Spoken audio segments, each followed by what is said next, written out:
So I'm Robert Stern. I'm the Dean of the school, and I want to welcome you all to A Constructed World, which is the 7th J. Irwin Miller Symposium.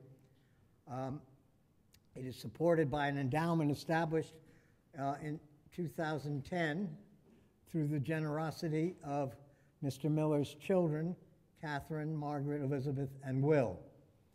I'm deeply grateful to the Miller family for choosing to honor the memory of their father through this partnership with the School of Architecture, allowing us to have scholarly symposia on a regular basis, such as the one we are opening tonight. A word about J. Irwin Miller is appropriate. He was a 1931 Phi Beta Kappa graduate of Yale College. As an undergraduate, his major subjects were Greek and Latin. After Yale, he continued his education at Oxford University, where he studied philosophy, politics, and economics at Balliol College. In 1934, Mr. Miller began his professional career with the family business Cummins Engine Company, ultimately serving as president and chairman. During World War II, Mr. Miller saw active duty as a lieutenant in the U.S. Navy in the South Pacific. Mr. Miller was one in a million, and I was privileged to know him at the end of his life. A successful businessman, a pillar of his church, a loyal alumnus of Yale, who served as corporation fellow from 1959 to 1977.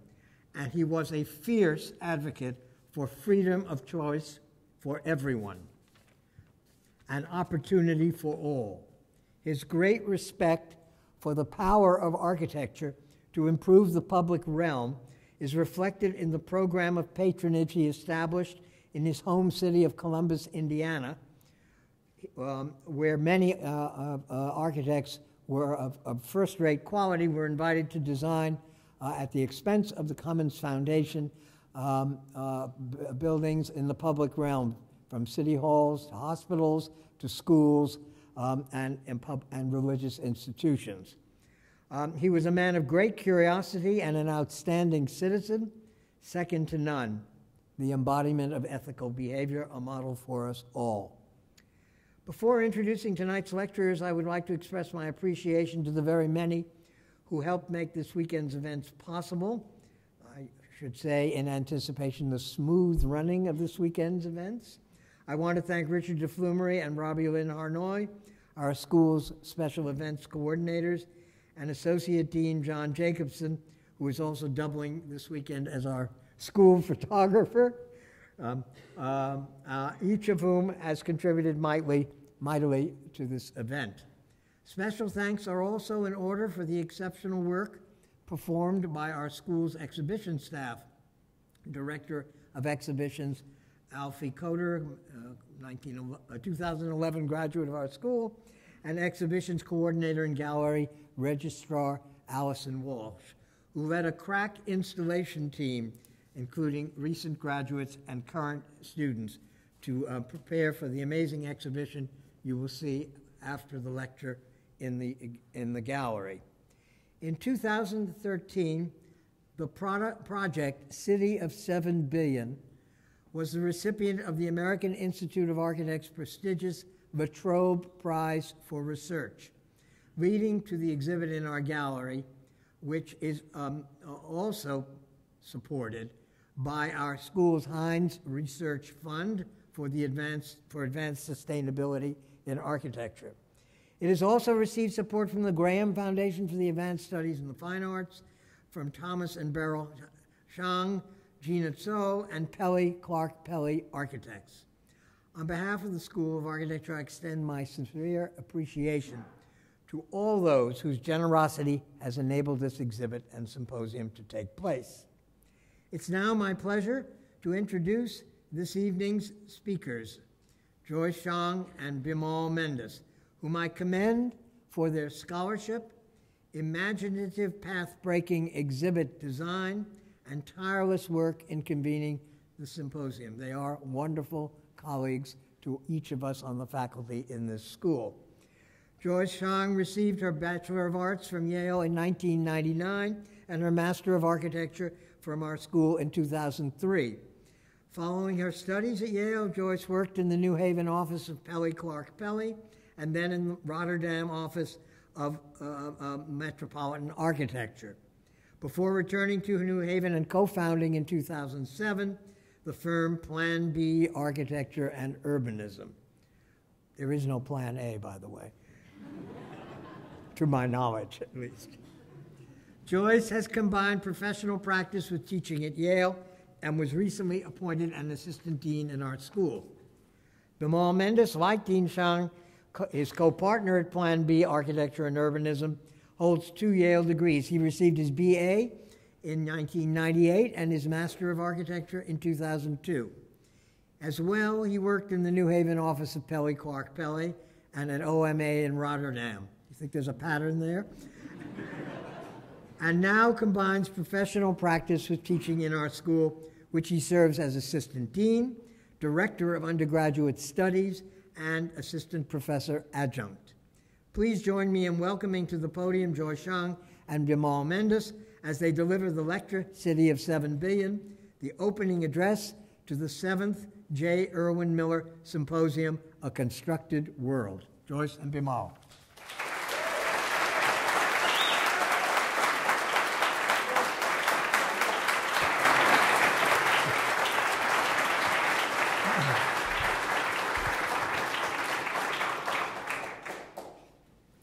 Thank you all.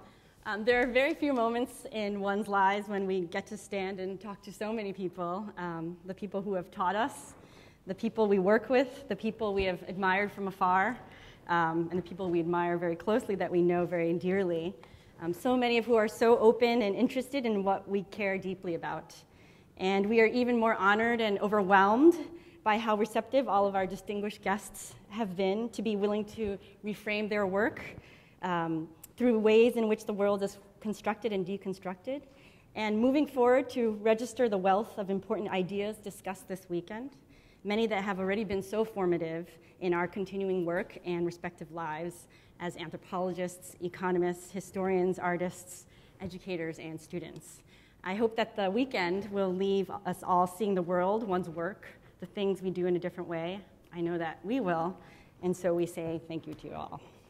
Yes, thank you. The work in the exhibition, primarily models and drawings, represents the way we approach our curiosities and questions, many of them quite simple or innocently asked, to explore and discover new problems. To that end, we always saw the exhibition in conjunction with the symposium as a project itself. While the City of 7 Billion, A Constructed World, suggests a framework of looking at the world as one city, as a constructed entity, this project was just as much a framework for an exhibition and the accompanying symposium and its conversations. The collective experience, and this is very important to us, becomes a very important platform for our research and research as a medium. And we are especially grateful for Yale for allowing us to create this environment for discovery and education.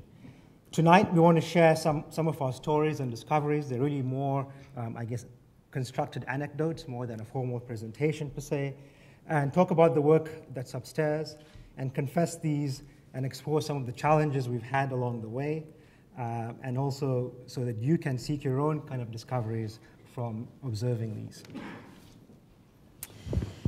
There are fables about May 23rd, 2007, when a woman left the fields, entered the city of Suzhou, or maybe Bangalore, and single-handedly tilted humanity toward an urban majority.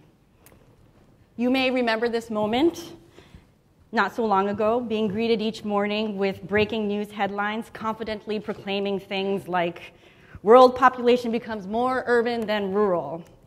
Urban population to become the new majority worldwide, as if it were some kind of political party. World reaches urban tipping point, as if it were a social trend. Or a little more poetically, the world goes to town.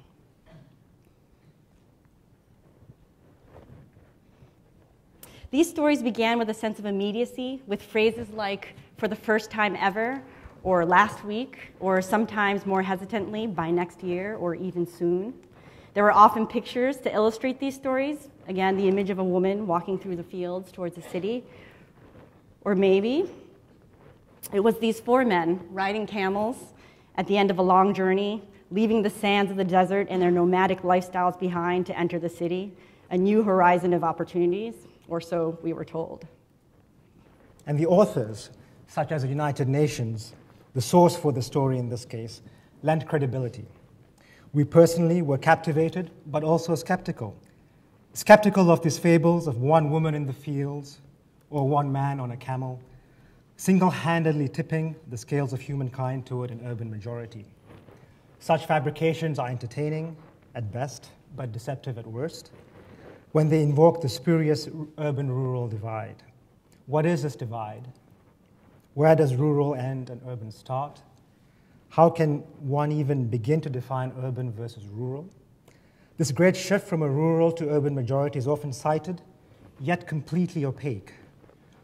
One approach yields an ever-widening terms to describe this urban phenomenon: conurbation, agglomeration, metropolis, ecumenopolis, the endless city, and on it goes. Another approach, the statistical definition of urban by the UN in this case, the author of that report, confuses and mangles definitions by municipality, region, and nation. Is it 100 people per square kilometer, 400 people per square kilometer, contiguous built area, greater than 5,000 people, greater than 2,500 people, places with essential services, places, in certain cases, something very specific, as determined by the Department of Town Planning and Housing of Ministry, every district with a municipality. Some places even named Male, for example, the capital, that's an urban area. So it was interesting for us to think about these. But ultimately, the scale and scope of urbanization has tested, transgressed, and ultimately dissolved traditional boundaries. Is not every peak, plain, or recess we inhabit urban, beholden in some way to cultivation, extraction, quantification, industrialization, surveillance, and contamination? Consider then another fable, rather a kind of an allegorical painting, to be precise, that imagines the urban and rural divide, which might be ingrained in our collective conscience or memory. Ambrosio Lorenzotti's fresco, The Allegory of Good and Bad Government, which is painted in the Palazzo Pubblico in Siena in the 13th century, shown here. On first impression, the divide is quite literally a wall, and there seems to be little ambiguity between where the city ends and the countryside begins, between what is considered urban and rural. Yet on closer inspection, the city and the country are inseparable. The virtues and vices that are contained within the walls of the city spill out onto the landscape that support it as things flow seamlessly back and forth.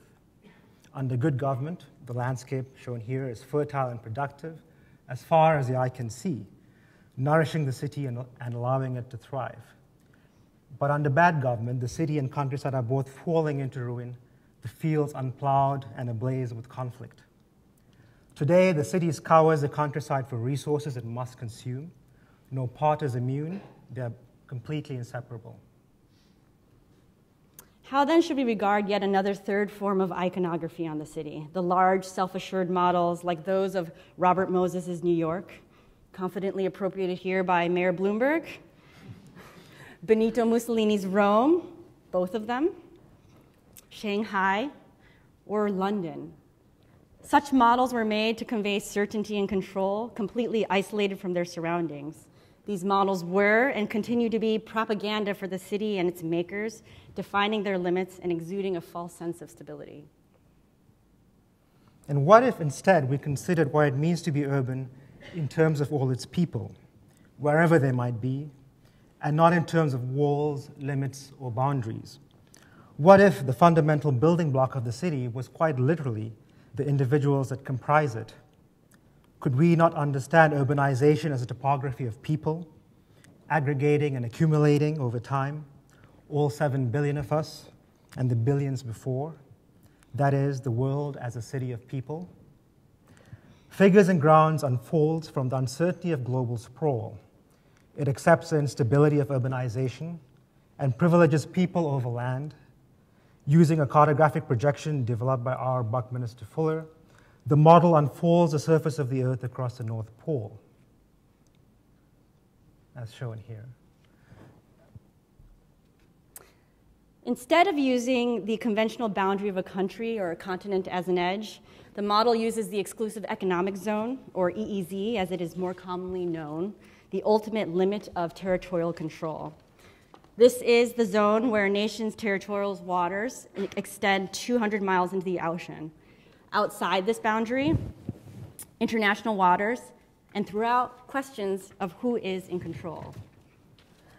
Taken together, this zone fuses the world's land masses into a single contiguous site, a supercontinent. Extruded pixels index past, present, and future population figures, 1800, 1900, 2000, projections for 2050, over a topography that is just as volatile as the demographic data that pile on top of it. Each pixel is a 30-kilometer by 30-kilometer plot of land. Each centimeter in height, a density of 100 people per square kilometer, or 90,000 people. For us, our project, the City of 7 Billion, is not simply a proposition. It's a reflection of an unrelenting reality. The resulting topography is a continuity of people, a model of us, and yet we are not in control.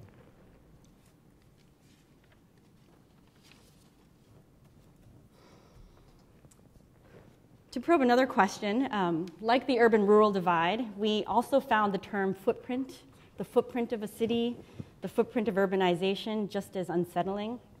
With a footprint, you're bound to the ground. You're left with the impression that a city or urbanization must also be bound to the ground, imprinted into the earth, two-dimensional, horizontal, spreading, sprawling, moving laterally, a closed figure, a plan-based area. But aren't the extents of urbanization beyond two-dimensional? Consider that on any given day, 8 million people, a number equal to the population of New York City, inhabit the atmosphere as they sit or sleep, eat, or tweet aboard tens of thousands of aircraft 6 miles above the Earth's crust. With 3 billion inhabitants a year, is this not our transient city in the sky? And perhaps you can see it, the city in this image. It is a satellite image from NASA, one of many you can easily find online. It shows one morning in January 2004, although it could be any morning, actually. We see patterns of condensation left in the wake of airplanes, flying over the southeastern part of the United States. These patterns, traces of our vertical habitation, crisscrossing, spreading, dissolving into the sky, form a fleeting figure of a city in the sky, almost Baroque, and hovering over the hidden Jeffersonian grid below. In ancient worldviews, the sky was not airy or infinite, but solid and finite, a rigid substance, a vast solid dome, tangible and firm. Today, this firmament is carved into diverse strata of occupation and control. Commercial aircraft at 6 miles above sea level, stealth aircraft at 12 miles, weather balloons at 25 miles that somehow escaped this drawing, space stations and shuttles between 200 and 400 miles, and low orbit and high orbit satellites anywhere between 400 miles and 22,000 miles. Perhaps we increasingly operate along a vertical gradient of urbanization, a volume rather than an area. What then are the limits of this volumetric city, if not the boundary of a footprint, a city wall, or the urban-rural divide? You might say the common line. It's at an altitude of 62 miles above sea level in the dotted line that you can see above the section of the Earth's crust, the internationally accepted boundary between the Earth's atmosphere and outer space, the ultimate edge of the world, and yet we transgress this frontier time and time again. Our terrestrial world is tethered to a dense swarm of devices, the fixtures of a city whose edges extend far beyond the outermost threshold of the atmosphere. The city thickens in varying and shifting vertical gradients, plunging into oceans and reaching into outer space. Perhaps the city is now bigger than the world itself.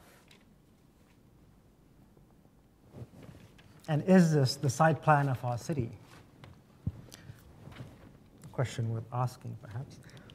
What is the vantage point, then, that we get from this increasingly strata or increasingly higher strata that we occupy, further and further away from the Earth's crust?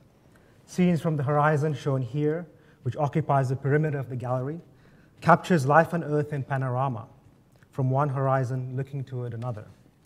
Technologies that enable us to occupy the skies also afford us the vantage points from which to witness how we are transforming the surface below. The long and deep vista reveals that the city of 7 billion permeates through land, water, air, and outer space. Signs of human life, not human figures, are everywhere present. So this is the sort of director's cut version of the evening where we just wanted to give you some of the background, some of the things that we were thinking about when we made this. And one of the things that always impressed upon us is, who are we in this view? What does it mean to be looking at the world as a satellite or a drone or somebody sitting behind Google Earth? And what those kinds of implications as we looked at the urbanization of space, the urbanization of the atmosphere, and the urbanization of oceans. There are things that we were doing that we were just sort of maybe exploring about these ideas of urbanization and landscape, and some of the things that we were sort of playing with and hiding in here.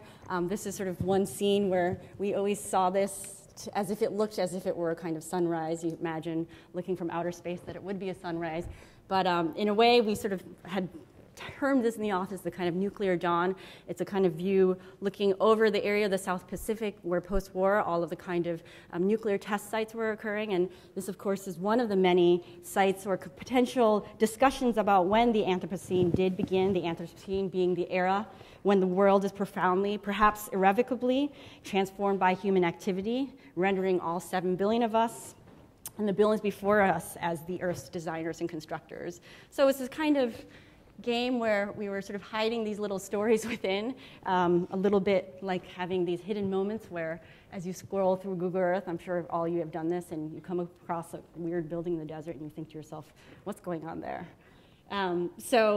These views also look at, for example, the urbanization of the ocean here, things like the exclusive economic zone to see where we are where there are kinds of territorial boundaries. Coming across here, this is a kind of scene. I guess we'll uncover the scene, which we're kind of to expose the anatomy of a drawing in a way. Part of this is knowing how often the images that we see of the Earth are so constructed, pieced together, 5-10 years of Google Earth images, things that we get used to the way the Eames do. And this is sort of our unveiling of how this image was constructed using every single probably computer in this building, rendering the base topography, and really exploring also a lot of things that we look at all the time. In this case, the electrical grid of the United States, the electrical networks is a different way of thinking about the epicenters of urbanization, but through a way that's more pictographic, almost picturesque, a kind of landscape painting as opposed to these objective maps that we see all the time. And just in case you're wondering, we've also exaggerated the topography. It's magnified by 25% below the ocean and 15% above. And that's a trick or a deceit that cartographers have always Vertical used. Exaggeration is the technical term from what we gather. But obviously you do this to amplify what it is that you're looking at. And in a way, some of the precedents that we were really thinking about were more things like landscape painters or Thomas Cole, who were questioning the relationship between humankind and nature, or questions of city or wilderness and what those edges were, because we really saw these as the ways of looking at a new kind of wilderness. Other kinds of inspirations or things that we always returned to when we thought about this drawing was Bruegel, specifically his landscape painting of the Fall of Icarus, and not just Bruegel, but Bruegel by way of Auden, and not just Bruegel by way of Auden, but also Bruegel by way of Auden by way of Nemiroff. Alexander Nemiroff, whose interpretation of those two works asked, what do artists and poets and critics do in the face of catastrophe? How do they register in their work, or should they even try to do so? And that was something also that kind of haunted us a little bit as we were working on this, and sort of thought about those kinds of proverbs, the idea of an allegory about the ascent and fall of a boy who tried to fly too close to the sun, was always in the air and literally pinned up in the walls around us. And we're lucky to have with us at this symposium one person who did cross this threshold. Catherine Sullivan, who's the director of NOAA, was an astronaut, and she is perhaps the only person who's seen this kind of perspective that we can only create through technology. But it's also, refers to things like the overview effect and the question of what it is, if you get a new view of the Earth by having seen the world afar, or if it's something more insidious.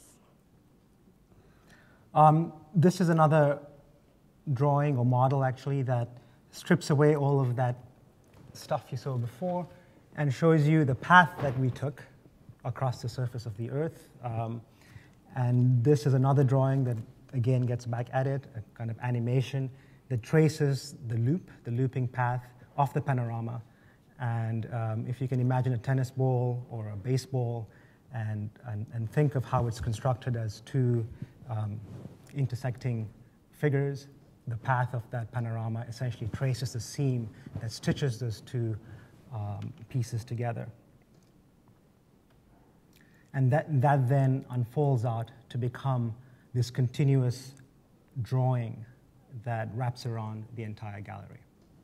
And in a way, what we always called this was the panorama drawing. And again, it's one of many things where we were sort of constructing and deconstructing the world, in this case, flattening, finding a path, and seeing how you sort of strip a view and turn it inside out to create this immersive ring.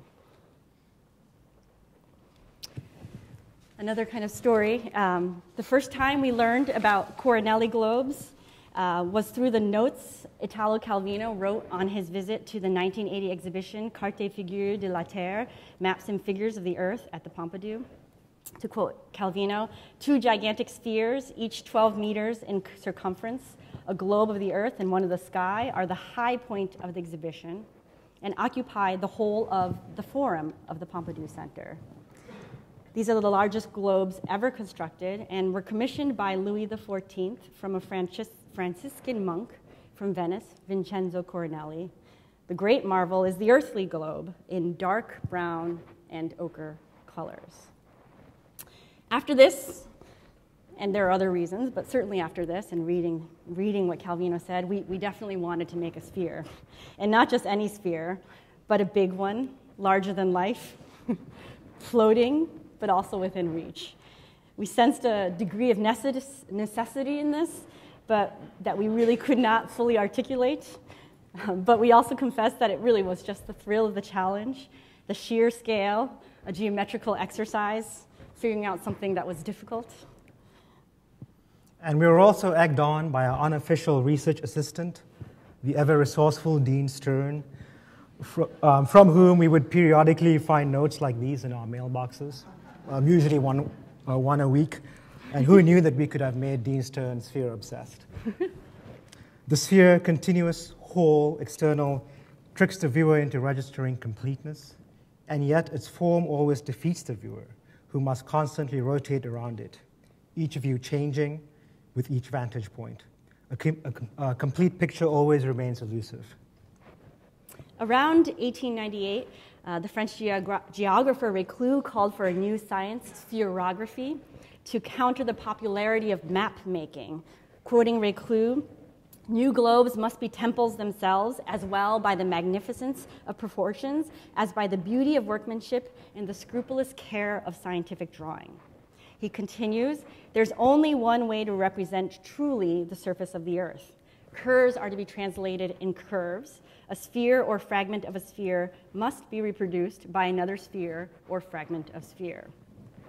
It was precisely this observation by Reclus that compelled us to make a globe, and our curiosity to approach the making of a sphere as a kind of an object of intellectual pursuit. Why a globe?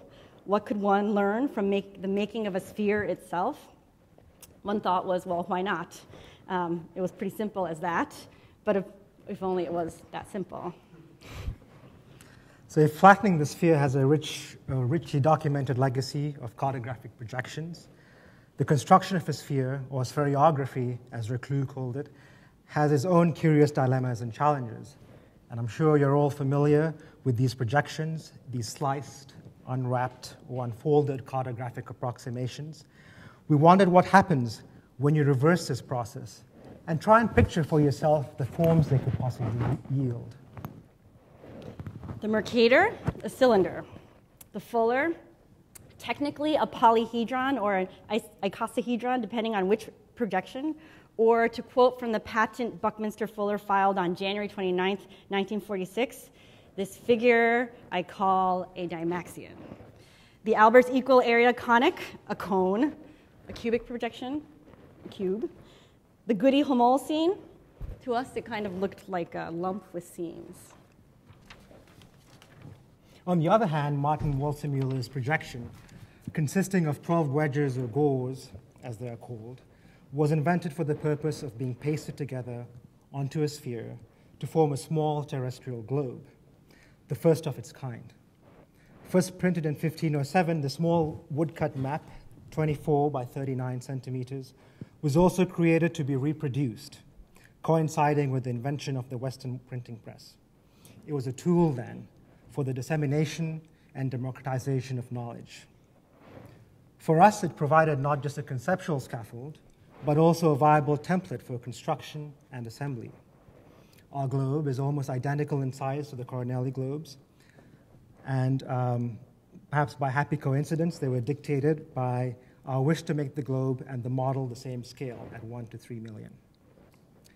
And this animation or kind of time lapse is a reconstruction of one day amongst many, when we actually installed the substructure of the sphere in the gallery above.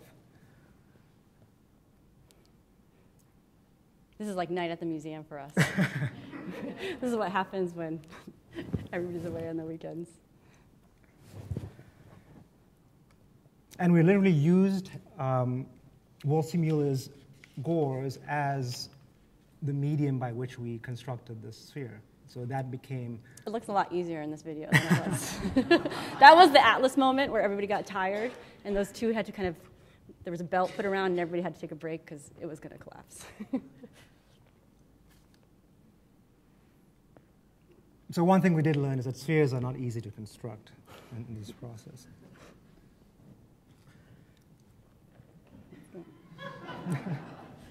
There's a lot of shifting going on.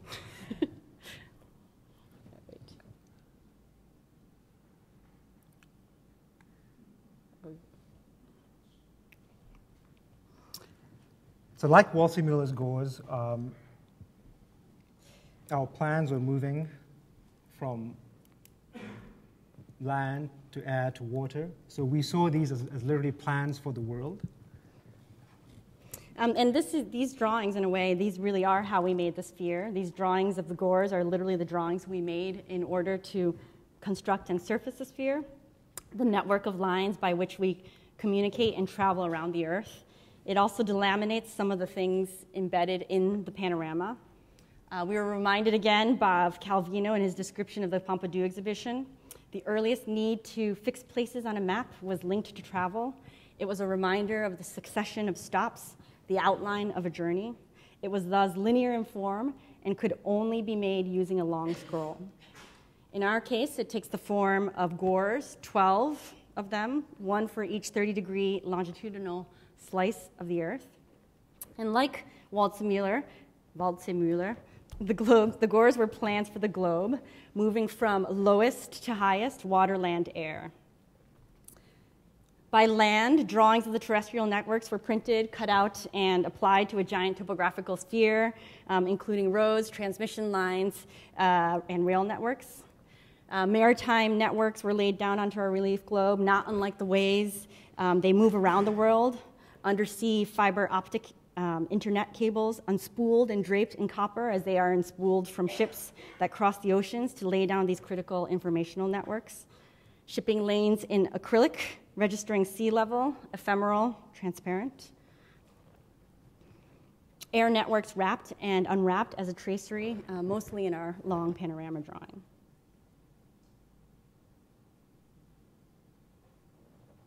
Our globe charts the pathways we make to circumscribe the Earth with road networks, transmission lines, submarine cables, shipping lanes, and air routes. If we haven't traced it, we cannot know it. It was captivating to see the lines in this way, so often so abstract, cutting the picture planes in architectural drawings, or simply points that connect different pieces of data together. But here they became very human, the ways we travel, communicate, and get to know the world. They describe the contours of our very existence.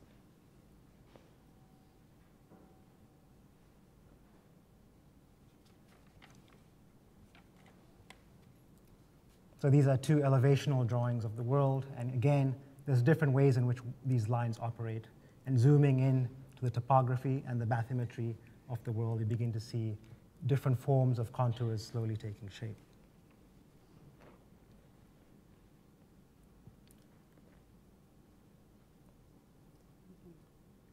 There we go. It is rare to find a featureless map. Ocean Chart, Henry Holliday's illustration for Lewis Carroll's 1876 nonsense poem, The Hunting of the Snark, shows the ocean as a single blank rectangle, bound on its border by only a few mapping conventions. Lewis Carroll's perfect and absolute blank chooses to show nothing, therefore rendering itself useless for navigation. Carroll's fiction, opposite to that of the fiction found in most maps, lies in the presumption that in many parts of the world, the surface of the earth is populated by nothing, neither landforms nor dragons, nor other identifying features. You'll find our ode to Carroll and Holliday in the exhibition. We titled it G100, General Information, the first and critical drawing in our drawing set section for the world. And there are countless stories of unresolved quests around the globe, legends of disappearances in the Bermuda Triangle, Donald Rumsfeld's known unknowns, in the search for Iraq's non-existent weapons of mass destruction, or the 2014 disappearance of Malaysian Airlines Flight 370. To fall off the face of the earth is an idiom that still resonates. Early globe makers painted sea monsters in parts of the ocean they couldn't approximate. Better to be cautious than clueless, I suppose. Geographical efforts are still stamped with a caveat, of the known world. We understand the earth to the extent that we've traversed it. Dry ground is continually eroded, filled, and moved, outdating satellite photos as soon as they are taken. And the seafloor, beyond a blurred image, is as much as 99.95% uncharted. This drawing charts the parts of the seafloor that have been surveyed, and these track lines, in fact, are the routes of boats or ships that scan the ocean floor. And we see from here the intensity of ports, the coastlines, the underwater seismic activity and tectonic plates that ships tend to kind of concentrate on and choose to navigate around. In reality, modern-day spherography is merely a stitched-together ball of uneven information. The sphere before you admits its gaps, and even the surfaces it claims to know should be read with suspicion. These drawings describe the lattices and pockmarks you'll see on the surface of our globe, the unknowns of the Earth's crust. It seemed profound to us to frame our work through the things we don't know, to foreground the unknowns and not be fearful of them, as if marked with dragons and monsters. Corneli inscribed his great, wondrous globe with quips like, "Here people say there is an island, but this is false and I won't put one here." Or, even better, "I found I had a space to fill, so I inserted this caption." Perhaps framed with a bit of humor, vitality, certainly pleasure and excitement might allow us to look at the unknown anew.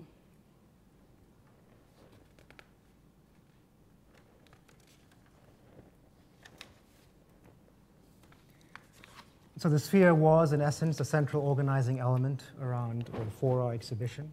It was the framework upon which three other elements organized themselves around.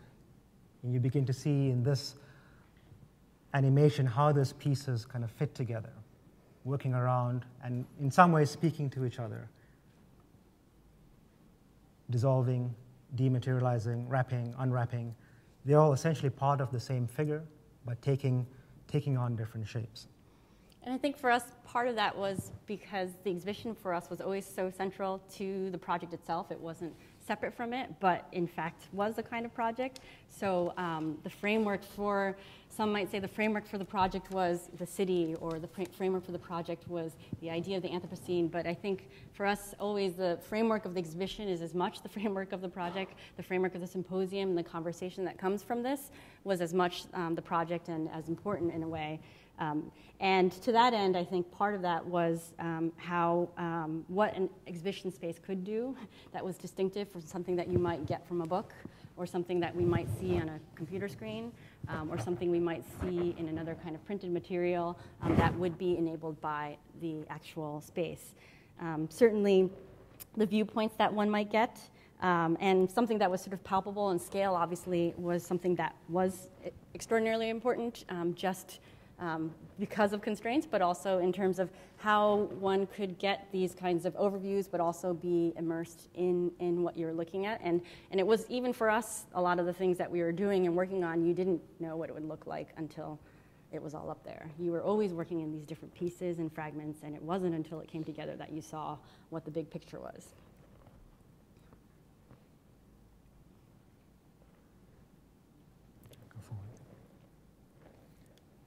So we encourage you all, of course, to go upstairs and actually enjoy the exhibition rather than looking at these images. But this one in particular is fairly important for us. It is a topography of our symposium.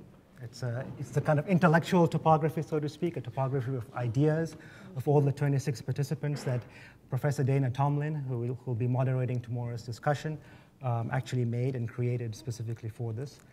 And this forum that we've created through the agency of Dean Stern and the school is something that we feel is fundamentally important to bring some of these ideas to bear. I think a lot of these people have far more expertise than we do in this subject, and have been doing this for much longer, and in some ways don't even agree with some of the basic fundamentals or premises of our research.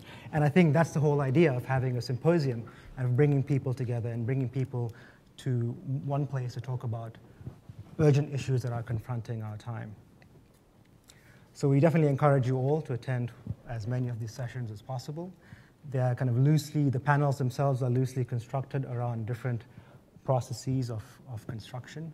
You have surveys and demolition, excavation, scaffolding, framing, assemblies. They are purposely open-ended so that each of the speakers and participants and the moderators can formulate or shape that term in any given direction that they want based on their own research and work.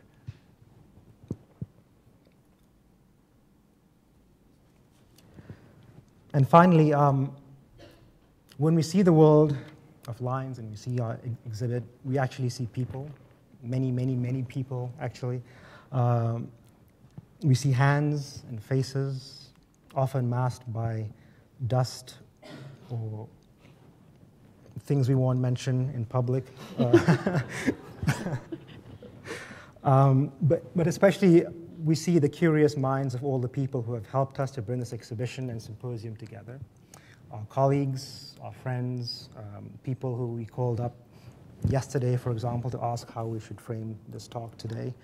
As much as this huge and varied team that we work with, team members like Bobby or Robert Canavino, who was an instrumental part of this process for the last year and a half almost, who together with Andrew Ruff and Miroslava Brooks helped lead a very competent and curious and hardworking team that enabled us to do all of this. And we certainly can't name all of them. So that's why we've Just thrown cue the them. music. It's like Oscar acceptance time. But we did want to thank everybody, because I think this project is very much a kind of testament to all of the wonderful students, and I think it's sort of left its mark on every single corner of this building, every single person. And thank you certainly to Dean Stern for being so supportive, because it is something that I think we've used every single tool and trick in the school as well. So certainly between the digital media, John Eberhardt, and the shops, and Tim Newton, and all of the resources that have come together, I think this really is, if anything, as much a product of all of the resources and minds and work of all of the students and research assistants that have been part there. So we are very grateful and thankful for that. Thank you. Thank you.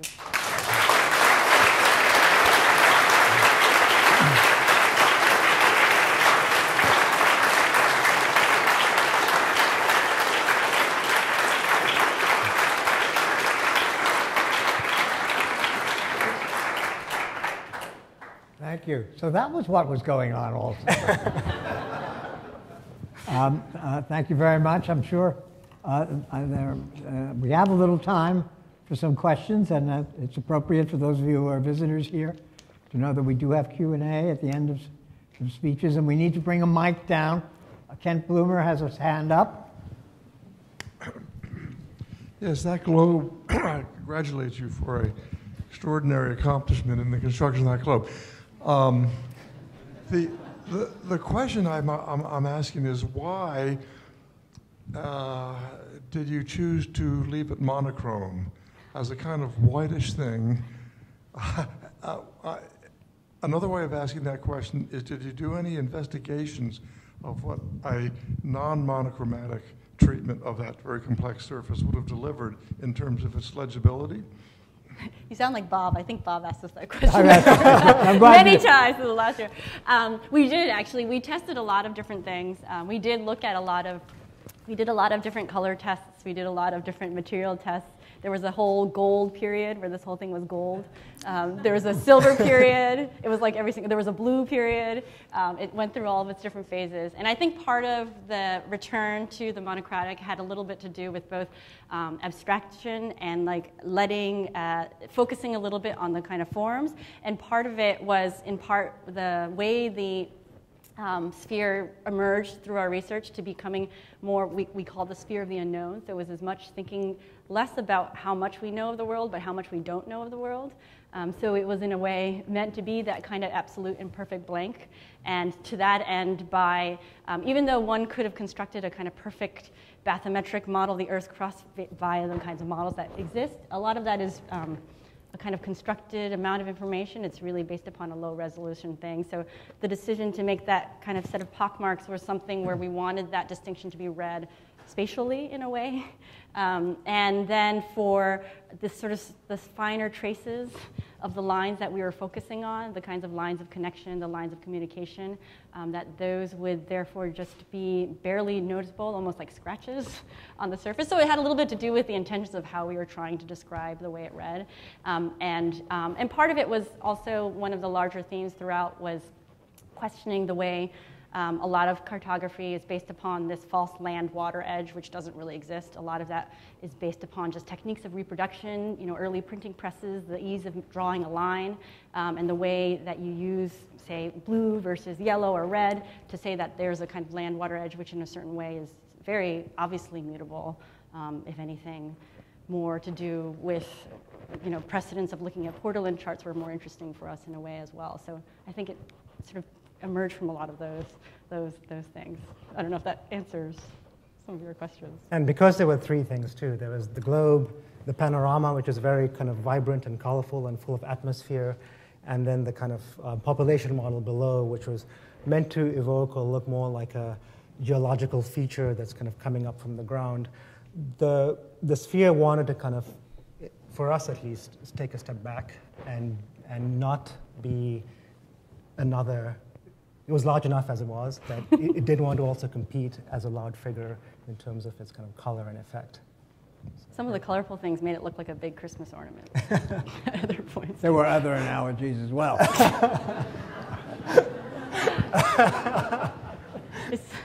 At one point, we thought that they were living in the sphere at night, coming out at the daytime. Something like that. Are there other questions from our guests? It's a spaceship for you, Bob. Next year, you can step into the sphere and take off next year. At the end of my deanship, that's how I'll go. Are there other questions for Joyce and Bimal? Yes, sir. I'm curious as to, with a new or renewed interest in space exploration, as well as the recent discovery of liquid water on Mars. As far as this research goes, how does that expand kind of what you would consider Earth or Terran, if you would? And like, does that interest of exploration expand what you would consider applicable to this research? Certainly, I think when we showed the image of what we call the site plan for the world, or the site plan for the city, it's no longer something that we see as being earthbound or terrestrial, but rather all the kind of influences instruments of urbanization, the clothes we wear, the phones that you're using right now to probably tweet or text while listening to this lecture, are all enabled by things that are even beyond our atmosphere, many, many thousands of miles. So I think all of those things that push us further and further out to both explore, communicate, or travel are still essentially for us part of this kind of urban ideal. It's embedded in this DNA of wanting to urbanize, to make a city, I guess. And that idea of the city is, for us, even larger than the world itself. So I think they're very much connected.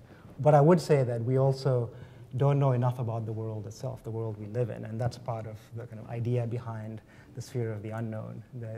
While we have mapped the topography of the moon, because we can see it, we actually don't know what's actually below our oceans, and I think that's... We've only gone like 6 miles below or something like that, and the sort of, I mean, that was another thing that we looked at, we were interested in, was how we always seem to want to go out and above, and it's sort of associations of going up, but then, you know, comparing something like Project Mohole, it doesn't get quite the ring that, you know, space travel does, and even though in a certain way what's below our feet is actually much more unknown than a lot that's out in the atmosphere, in outer space.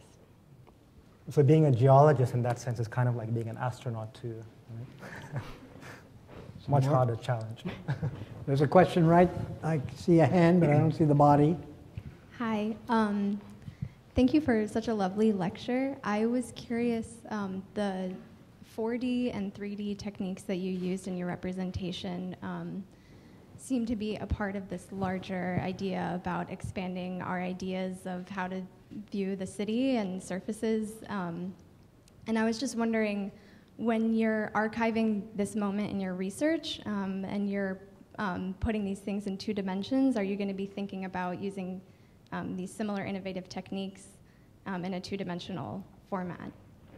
That's a very good question. I mean, in a way that we always are, even for something like today's talk, we were trying to figure out what we would show because the whole exhibition's upstairs and taking pictures in the model seems weird, and showing photos of things is kind of interesting. So in a way, part of it was focusing on animations in this case, which sort of pulled apart some of these things that a lot of people were wondering out, and things that you couldn't see, things that were beneath the surface of what's upstairs, and sort of text, a lot of it, you know, quoting influences.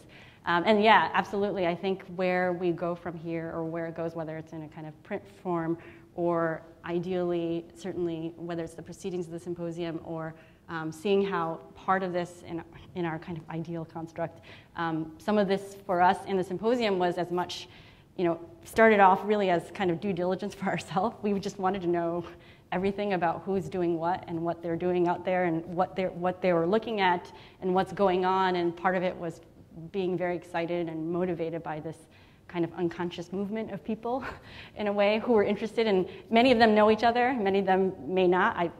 We're excited about the ones where somehow they're introduced this weekend through these events, and so that's another forum that we were imagining, that we were hoping in some ways that this symposium is the first of many conversations, and it's something that can take its own life, whether informally and personally amongst the people, or in a more kind of codified way. But the other challenges that you're talking about more in the architectural sense, like portfolioing this, absolutely. I mean, you know, we've never made a website for exactly that reason, because we just don't know what is a kind of nice website, you know, in a way, because it's sort of this medium that you just want to question. So I don't know if that totally didn't answer your question, Maddie. Question down here in the front. Thanks very much. There's a very clear, I couldn't think of a better way within an high educational institution to start a conversation about what we don't know, as opposed to revealing certainty about what we think we know. And very clearly, I think there's a polemic vis-a-vis the discourse on the Anthropocene, which clearly is, one could say, is emerging, but also rising very quickly in scientific circles, which I think will hopefully look back on the exhibition and also the symposium over the next few days as being a turning point, I think, for the design discourses and disciplines towards understanding how to be able to spatialize that and territorialize that discourse, which seems extremely important to you. Can you maybe speak about your early motivations or fears or, let's say, holdbacks on discourses related to the Anthropocene, and how you're potentially opening up the questions of languages or new categories by which we need to, let's say, understand the discourse from a lot of different perspectives? I think it's always, you are right, and especially because it's such a new conversation, it is something that is very dangerous because it can be used in so many different ways, and it's used on the one hand as something which could say that you can do whatever you want now because you're doing whatever you want anyways, and so it sort of creates another sense of authority. And I think for us, part of that has always been a larger, before we were even sort of cued in, and we still feel like novices at trying to make sense of the discussions on the Anthropocene. Part of it was always in a more broad sense, which is to say that like early motivations, sort of pre-Anthropocene, were questions of just what would, for us, working in architecture, what your role would be in some of these larger questions. Like how do you respond to this? What can you do, or what do you do, or are you supposed to do anything? Because the more typical response is to say, by others. We always have this kind of cartoon of, like in a construction document, you sort of bubble something out, you say by others, because it's somebody else's subcontractor does that. And I feel like architects' tendency is essentially to put a circle around the whole world and say by others, because you're usually very content to focus on something more contained. So I think that was one of our motivations too, just to see also how one can expand their scope given the context. And also I should add that we're very lucky here to have Mark Williams, who is sitting in the front row and is on the Anthropocene Working Commission and is founding member of it, and so will be one of the people responsible and deciding on when the Anthropocene started, if it did, and if so, when. So I hope the two of you can also talk and connect and talk about and perhaps have a more in-depth conversation about what I think the Anthropocene means. But I think, and obviously the way we framed the discussion this weekend was structured around that, and through maybe the language that we're more familiar with as architects, which was thinking about it through construction or terms of construction. I know we're not fully answering your question in a way, but I think those were the motivations in a way, some larger questions of what architecture does. And to that end, I think it was always for us, we didn't see it as something that was separate from the way we work. It seems inherently like a very spatial problem, one that's about bringing to bear and bringing to light and materializing things that come across different interests and bringing people to a kind of conversation and trying to find common terms. And for us, especially in the exhibition, it has to do with the things that we're familiar with, the tools of trade that we're familiar with, which is drawings and models predominantly, and things that are spatial and visual. For obviously the symposium, it was through language and using terms like scaffolding or excavation or demolition, surveys, assemblies, and how you can understand excavation in that case literally as excavation to find when the Anthropocene started through these traces in the soil versus an excavation that might be more historical or cultural, or in the case of that panel with Liam Young, looking at unknown fields and what that might mean. So that was part of what we were hoping, both for the symposium and in the exhibition, to find these kinds of common languages to explore it. That's great. Nancy?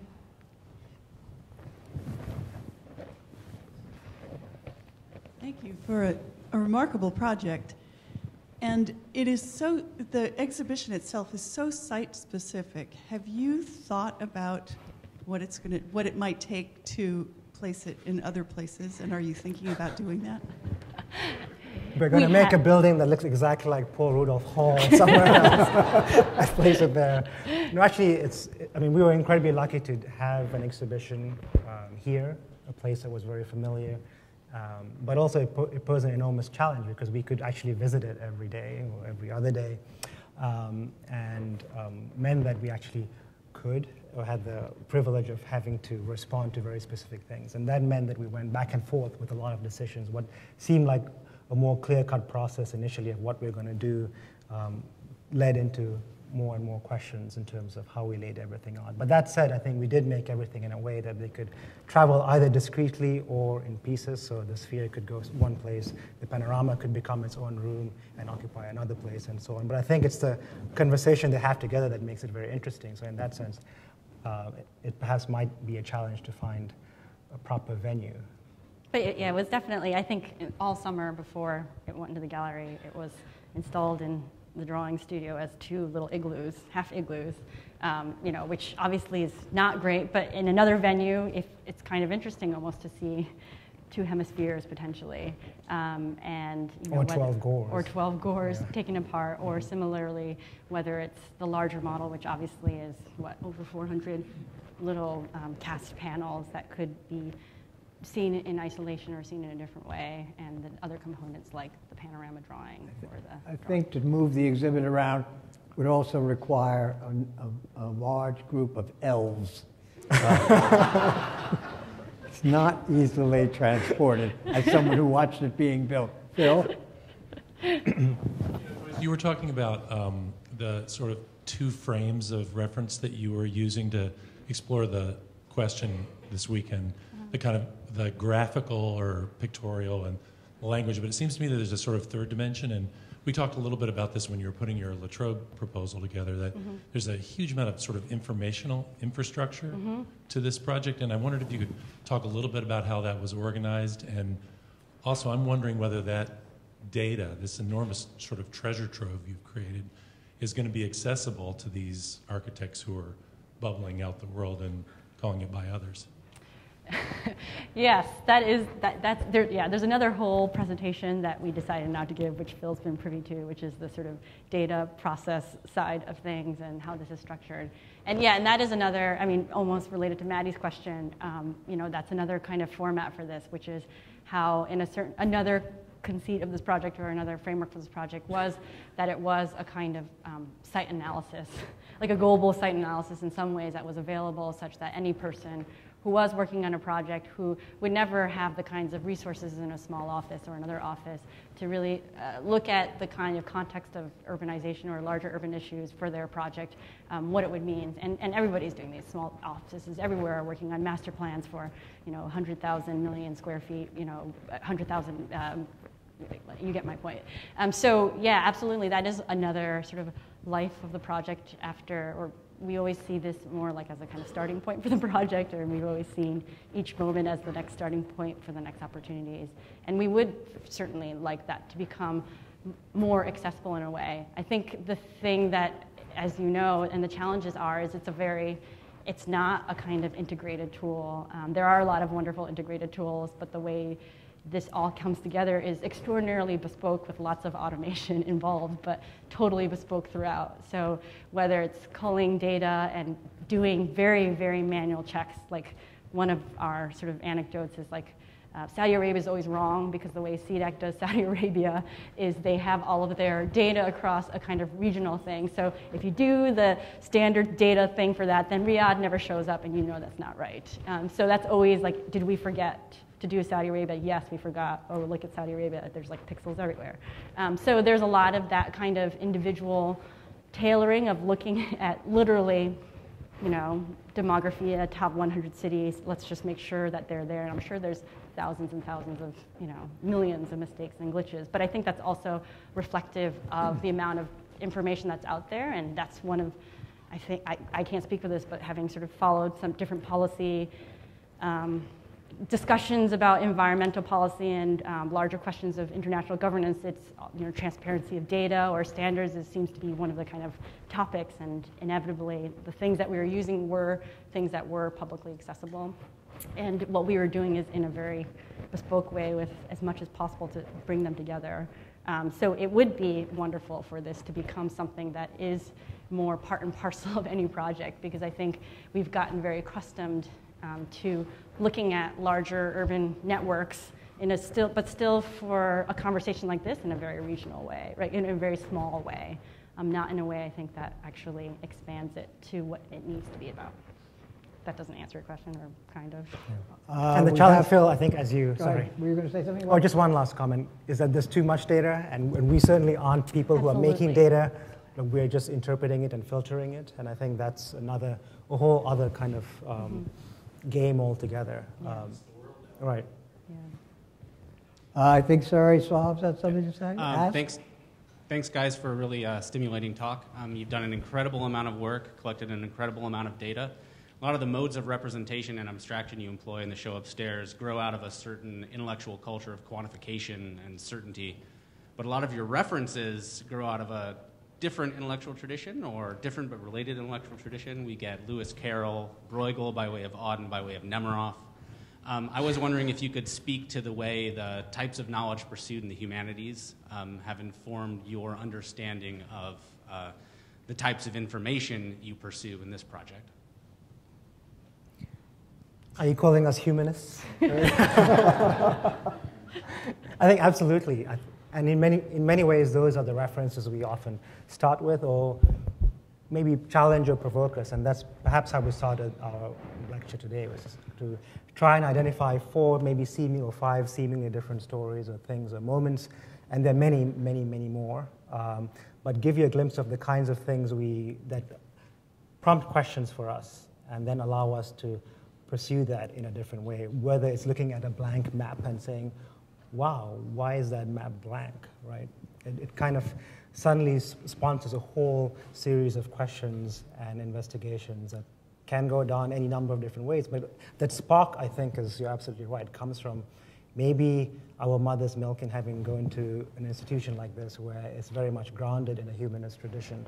And we're drawn to that kind of, I guess, thought or process. And that has its burdens, but that's what we know, I guess. But I think also for us, we always try to draw that in because we find that it's rarer. And, well, I don't know if it's rarer or rarer, but there seems to be different trends of things, and where we obviously embrace the generalist approach. And I think we wouldn't be able to look at a kind of data drawing without looking at everything else that came around it, the context of it, the history of it, the representational language of it, and that was always.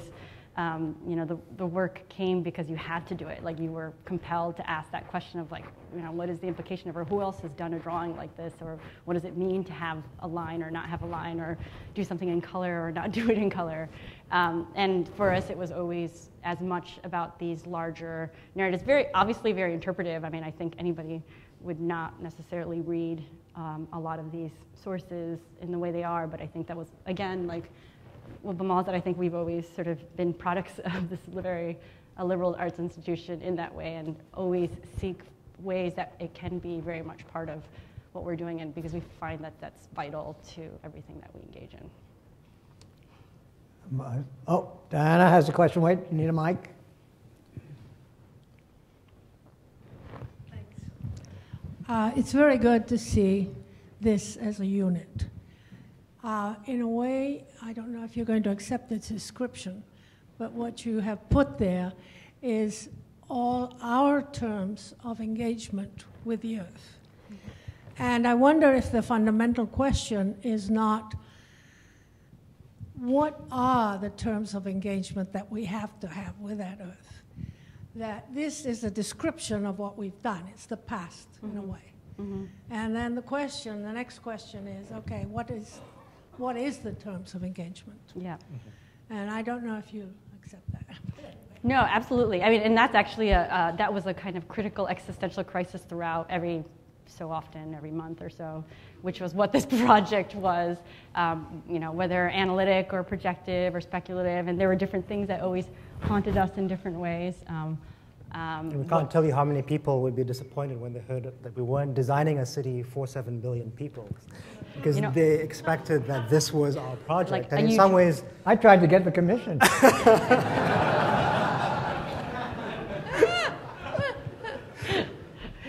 But then we also got the opposite reaction, where a lot of people received it the instant they thought they read the title, they assumed it was some kind of very sort of brash, cheap design that came out of, a 2-week charrette for, a city for 7 billion, and they were instantly saying, like, why would you do that? So it definitely, we definitely at a certain point accepted that it's kind of ridiculous to imagine that in 2 years plus 4 years groundwork that you would ever feel comfortable to be descriptive, like to be prescriptive in any other way, because you're just trying to make sense of the problem. And if anything, that's what we found was that there are very few common terms, and just making sense of these, and even something like scale was a huge thing. And again, these are sort of architectural techniques that are so important, which is reconciling what are standard scales, or what does it mean to work at something at that scale, and how you shift.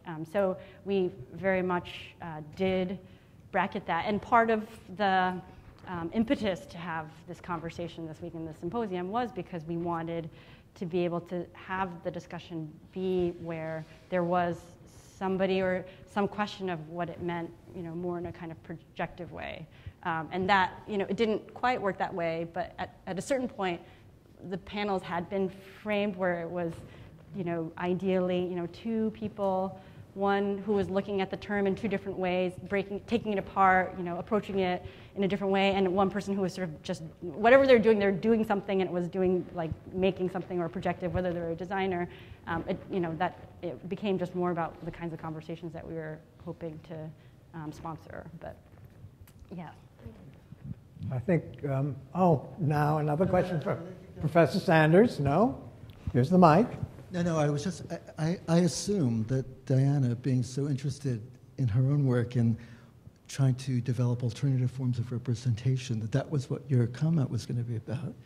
And I think it seems to me the project is as much about this amazing analysis to map what we haven't sort of mapped before, but the extraordinary sort of representational techniques that you had to invent to do that. So I wonder if another kind of projective outcome of the project is the development of representational techniques that not only you can use, but we all can use. And I wonder if you could speak to that. Yeah, certainly. And we would start with some basic questions often, like how would you draw a section of the world, which seems ludicrous and simple at the same time. And we found that we couldn't do it, both due to a lack of knowledge, perhaps, or there were so many different theories about what actually encapsulates you its crust, how it's structured, and that lack of information in some ways is actually very exciting and thrilling, because it allows you to kind of then invent or expand the ways you think about things, or even drawing a kind of elevation of the world. Again, seems really simple, but also incredibly challenging.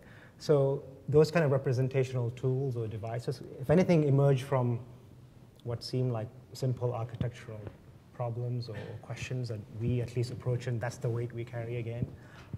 We also had a kind of, I think in a way we are, well, even within what we're doing as architecture, we tend to be very analog in a certain way where, like, the consciousness of scale and what you're doing at a certain scale was really important. So in the way that there's at least within architectural communities, there's like an easy legibility of what quarter inch should do versus what 16th inch should do versus 30, and there's a lot of conversations about what it means when you're working at a kind of, infinitely scaled environment and its relationship to other things, which you're always kind of conscious of as an educator, was something that we looked at instantly. So one comparison we had always, where many of you know Ben Fry's road drawings, road maps, and just looking at literally like Michelin or not Michelin, whatever American version of maps are of Minneapolis or around Detroit, and looking at the Ben Fry ones and the same road maps that you get when you go to AAA. And it was incredible how different it was, because it was such a kind of, obviously they have different purposes, right? But those maps were there was such an abstract scale where you couldn't get a sense of how big something was in a kind of human sense of space. And then you look at those road maps and you just could understand incredibly the scale of a city, or you could register it. And so that was also something that for us was really important about the representations, was finding a kind of balance where it was, and I'm not certain we've succeeded in this, but where it was something that was immersive and you could almost find a way to register something around yourself in relationship to something that was global, which you don't always get with a lot of these kinds of maps and cartographies, which is something that's very much embedded in the way we approach architectural representation. I think we've put our speakers to a pretty good ringer here. They didn't mention one of the most important criteria in the design of the exhibition. That's right. Is where would the bar be located? The Earth has its own demands, but the bar has its own special feature at the Yale School of Architecture. So that was the other design criteria that Absolutely. it was not noticed. We have a lot of models of bars, yes, cocktail tables. Right. The earth could change its size, but the bar could not. So with that, I would ask that we thank our speakers again and that we go up to the gallery to see the exhibition, although it will be hard with so many people, but it will be there for us, everyone to see all through the weekend as the symposium continues. And so I thank our speakers very much for their presentation. Thank you.